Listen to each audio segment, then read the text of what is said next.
సూర్య గర్కు mask మస్కా సూర్యుడిని వదలలేదు.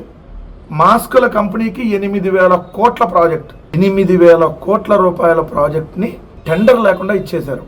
Highways expansion contract గురించి మాట్లాడదామని వచ్చాను. చాలా ఈజీగా నాకు అది కావాలి.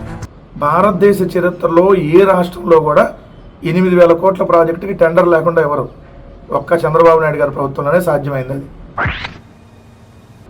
అది సాక్షాత్తు ఆంధ్రజ్యోతి రాసింది. ఆంధ్రజ్యోతి రాసి మళ్ళీ ఇక్కడ అధికారుల మీద నెట్టేసేసి ఏం తెలియదు చంద్రబాబు నాయుడు గారికి అనుకూలంలో రాసి అన్నా పెళ్లి కొడుకు వీడే కానీ వీడేసుకున్న డ్రెస్ నాది కాదు. ఎలా మళ్ళీ దొరికిపోయారో చంద్రబాబు నాయుడు గారికి దీనికి సంబంధం ఉందనేది కూడా ఇదే పత్రికలో రాశారు. పిఎం సూర్య గారు కేంద్రం ప్రతిష్టాత్మకంగా తీసుకుంది, రాష్ట్రంలో స్వయంగా ముఖ్యమంత్రి దీని అమలును పర్యవేక్షిస్తున్నారు. ముఖ్యమంత్రి ఎవరు? చంద్రబాబు నాయుడు గారు.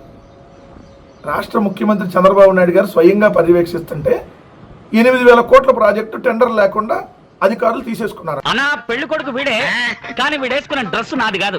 అంటే చంద్రబాబు నాయుడు గారి ఆధ్వర్యంలోనే 8,000 కోట్ల ప్రాజెక్టుని టెండర్ లేకుండా అప్పచెప్పారు. కానీ కింద అధికారుల పేర్లు మీరు రాస్తా ఉన్నారు.